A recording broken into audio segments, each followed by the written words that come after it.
सुप्रभात सारे बच्चों। आज मैं कक्षा 9 को गद्य खंड का पाठ 2 लहसा की ओर का प्रश्न उत्तर प्रश्न अभ्यास जो है कराएंगे।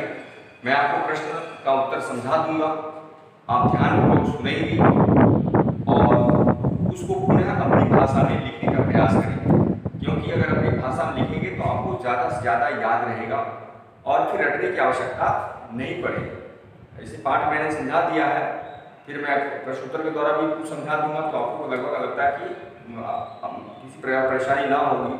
फिर भी अगर परेशानी होगी तो फिर आपको या जूम ऐप के द्वारा जैसे क्लास चल रहा है उसके द्वारा भी आप अपना समस्या रख पाएंगे, और दूसरी बात की फेसबुक के द्वारा या फोन के द्वारा या खुद स्कूल भी आकर के भी आप देख सकेंगे आकर के, या कोई प्रॉब्लम है पूछ सकते हैं। ठीक है, तो आइए हम लोग प्रश्नोत्तर करते हैं। प्रश्न है, थोंगला के पहले के आखिरी गांव पहुंचने पर भिखमंगे के वेश में होने के बावजूद लेखक को ठहरने के लिए उचित स्थान मिला, जबकि दूसरी यात्रा के समय भद्र वेश में भी उन्हें उचित स्थान नहीं दिला सका, क्यों? तो थोंगला के पहले के आखिरी गांव पहुंचने पर भिखमंगे के वेश में होने के बावजूद लेखक को ठहरने के लिए उचित स्थान इसलिए मिला क्योंकि वह किसी के यहाँ भी हम जाते हैं तो उस उचित समय पर जाने से उसे उचित स्थान प्राप्त हो जाता है। परंतु जब दूसरी बार लेखक यात्रा कर रहे थे, अच्छे वेश में भी जा रहे थे, लेकिन जिस समय वो वहाँ पहुँचे थोंगला, तो उस समय वह उचित समय नहीं था, वह शाम का समय था और सभी लोग नशे में धुत थे, इसलिए उन्होंने उसकी परवाह नहीं की, इसलिए उसे उचित स्थान नहीं मिला। ठीक है, और ऐसे भी आप समझ सकते हैं कि जब कोई भी व्यक्ति आपके यहाँ उचित समय पर जाता है तो आप उचित समय पर उसका सेवा सत्कार करते हैं, और अनुचित समय में जाता है तो आप भी उसके सेवा सत्कार में कहीं ना कहीं कमी रह जाती है। तो सीधी सी बात है कि लेखक जब वो पहली बार गए थे तो उचित समय पर गए थे, इसलिए उनका बहुत आदर भाव भिखमंगे के रूप में भी हुआ। परंतु जब दूसरी बार गए तो वो अनुचित समय में गए, अर्थात शाम के समय में गए थे, जिस समय कि वहाँ के लोग नशे में सभी धुत रहते हैं, उस समय वो लोग गए थे, इसलिए उनका आदर सत्कार नहीं किया। क्वेश्चन नंबर 2, उस समय के तिब्बत में हथियार का कानून न रहने के कारण यात्रियों को किस प्रकार का भय बना रहता था? तो उत्तर आप समझ लीजिए, उस समय के तिब्बत पर हथियार का कानून न रहने के कारण यात्रियों को बहुत सारे मुश्किलों का सामना करना पड़ता था, क्योंकि यदि मनुष्य के हाथ में हमेशा हथियार होगा तो कभी भी क्रोध में कभी भी उसका प्रयोग कर सकता है।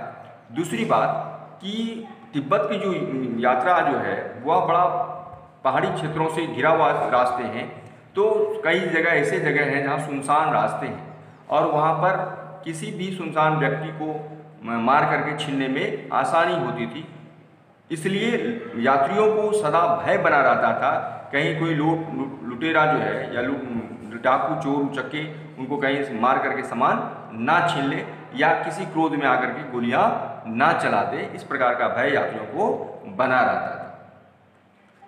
तीसरा, लेखक लंकोर के मार्ग में अपने साथियों से किस कारण पिछड़ गया?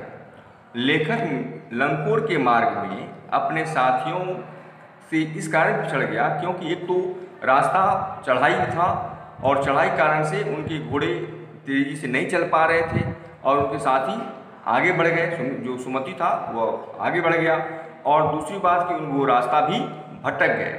रास्ता भटकने के कारण से वो कई किलोमीटर तक आगे बढ़ गए, और जब उन्हें आभास हुआ कि मैं गलत रास्ता पकड़ लिया तो वह फिर पुनः लौटे, तो इस कारण से अपने मित्रों से या अपने साथियों से पिछड़ गए। चौथा, लेखक ने शेखर बिहार में सुमति को उनके यजमानों के पास जाने से रोका, परंतु दूसरी बार रोकने का प्रयास क्यों नहीं किया? लेखक ने शेखर बिहार में सुमति को उनके यजमानों के पास जाने से रोका, परंतु दूसरी बार रोकने का प्रयास इसलिए नहीं किया क्योंकि दूसरी बार वे किताब की दुनिया में खो गए थे और किताब पढ़ने में उन्हें बहुत मज़ा आ रहा था। वह नहीं चाहते थे कोई हमें बाधा पहुंचाए इस पढ़ने में, इसलिए उन्होंने यजमान के पास जाने से उन्हें नहीं रोका। पाँचवा, अपनी यात्रा के दौरान लेखक को किन कठिनाइयों का सामना करना पड़ा? अपनी यात्रा के दौरान लेखक को क्योंकि बहुत सारी कठिनाइयों का सामना करना पड़ा, क्योंकि उसमें हमारा देश गुलाम था और वहाँ पर चीनी का आधिपत्य आज भी है और उसमें भी था। तो और दूसरी बात कि वहाँ पर हथियार का कानून ना होने के कारण से सदा हथियार का भी भय बना हो रहता था। और दूसरी बात, भारत के लोगों को वहाँ पर जाने की अनुमति नहीं थी, इसलिए भी कहीं ये पहचान ना लिए जाए कि हम भारतीय हैं, ये भी एक भय था। तो और रास्ते दुर्गम होने के कारण से उनकी कठिनाइयों का भी, रास्ते की भी दुर्गमता के कारण से भी उन्हें कठिनाइयों का सामना करना पड़ा।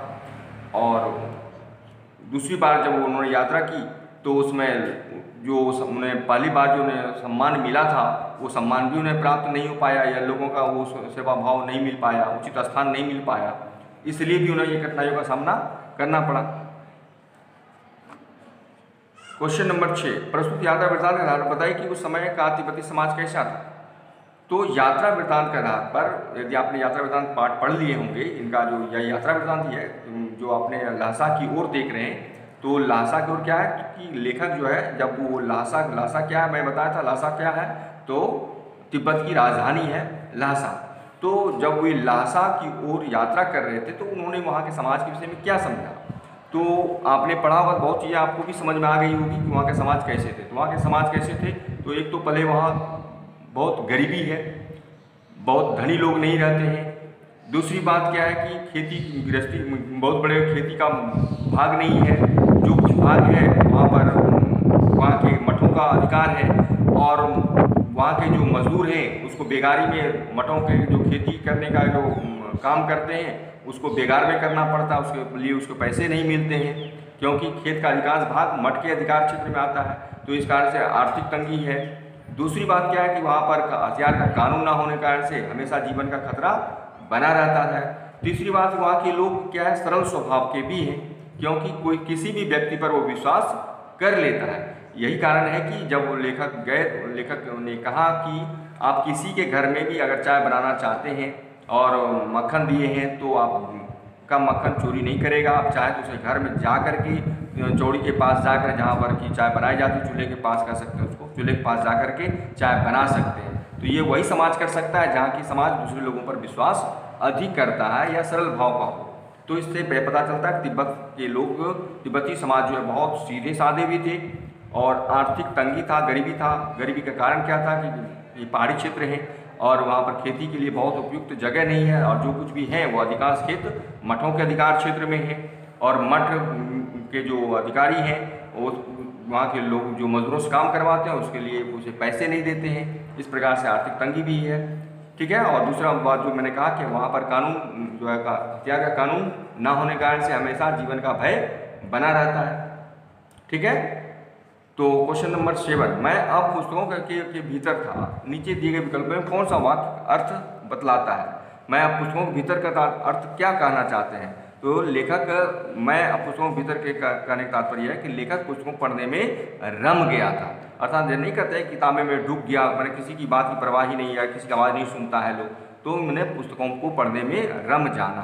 तो कौन नंबर भी आप लगा सकते हैं। इस प्रकार से आपका क्वेश्चन मैंने समझा दिया। फिर भी अगर दिक्कत होगा तो फिर आप कमेंट करके मैं बता देंगे कहाँ प्रॉब्लम हो गई, कहाँ समस्या आई आपके पास, तो फिर बता दिया जाएगा।